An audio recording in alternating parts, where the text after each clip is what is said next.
Hello students, कैसे हो आप सभी। आज मैं आपके यूट्यूब चैनल इजी बायोटीज पर लेके आई हूँ सेंट्रल पोल्यूशन कंट्रोल बोर्ड का एक इम्पोर्टेंट टॉपिक, जहाँ से हमें एग्ज़ाम के अंदर क्वेश्चन मिलेगा ही मिलेगा। तो ये जो हमारा टॉपिक है वो है इन्वायरमेंट लॉ इन इंडिया। तो यहाँ पे हम जितने भी लॉज हैं उन सभी को क्या करेंगे, डिस्कस करेंगे। तो सबसे पहले हम शुरू करते हैं हिस्ट्री से। तो जो detail and developed framework for environmental protection came after the UN conference on human environment in Stockholm in 1972। यहाँ पे क्या बोला गया है, जो इन्वायरमेंट प्रोटेक्शन के लिए जो डिटेल फ्रेमवर्क है वो किसके बाद आया था, after the UN conference on human environment in Stockholm in 1972। इसके अंदर कौन सी जो काउंसिल थी वो क्या कर दी, कन्वर्ट कर दी थी ministry of environment and forest के अंदर। इसके बाद जो सेंट्रल पोल्यूशन कंट्रोल बोर्ड है वो किसके अंडर आता है, वो आता है ministry of environmental forest and climate change. जो सेंट्रल पोल्यूशन कंट्रोल बोर्ड है वो किसके अंडर आता है, ministry of environmental forest and climate change के अंदर आता है। उसके बाद अगर हम बात करें एक्ट की, तो जो वाइल्ड लाइफ प्रोटेक्शन एक्ट है वो कब आया था, वो आया था 1972 में, जिसके अंदर 6 शेड्यूल्स हैं। अब हम बात करते हैं इसकी स्टैट्यूटरी बॉडीज़ की, जो कि वाइल्ड लाइफ प्रोटेक्शन एक्ट के अंदर आती हैं।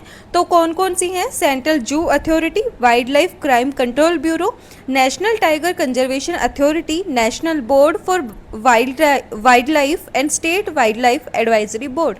ये क्या है, यहाँ पे 4 स्टैट्यूटरी बॉडीज़ हैं जो कि वाइल्ड लाइफ प्रोटेक्शन एक्ट के अंदर आती हैं। एंड ये जो एक्ट्स हैं इनकी डेट याद रखना, कौन सा एक्ट किस ईयर में आया था, यहाँ से आपसे क्वेश्चंस पूछे जाते हैं।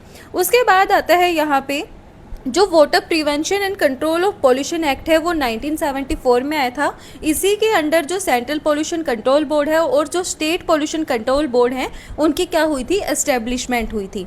तो यहाँ पे जो वाटर प्रिवेंशन कंट्रोल बोर्ड है वो आया था 1974 में।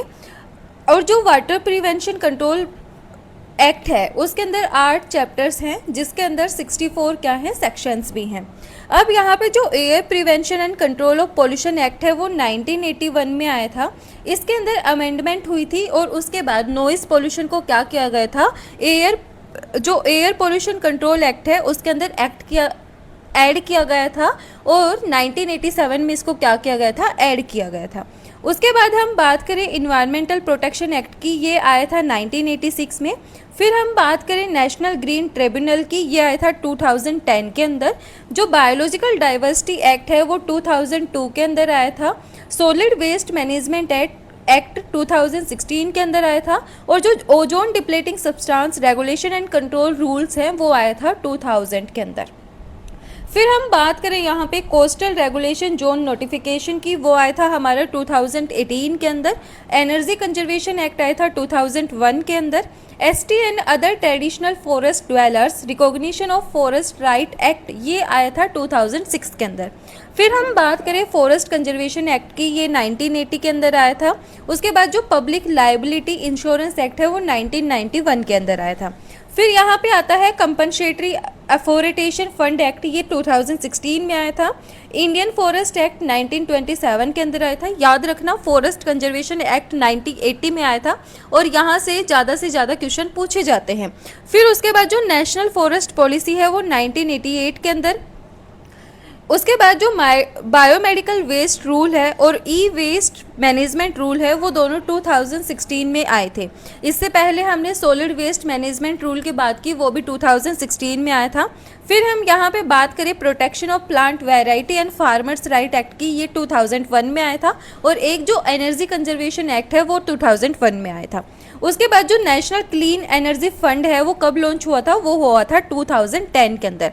तो ये हमारे कुछ एक इम्पोर्टेंट एक्ट हैं जहाँ से क्वेश्चंस पूछे जाते हैं सीपीसीबी के एग्जाम में, चाहे वो साइंटिस्ट का हो, चाहे एलडीसी का हो, चाहे यूडीसी का हो, चाहे असिस्टेंट का हो। तो ये जो है ये हमारा इम्पोर्टेंट है। वीडियो पसंद आए तो please like share and subscribe जरूर करना। Thank you.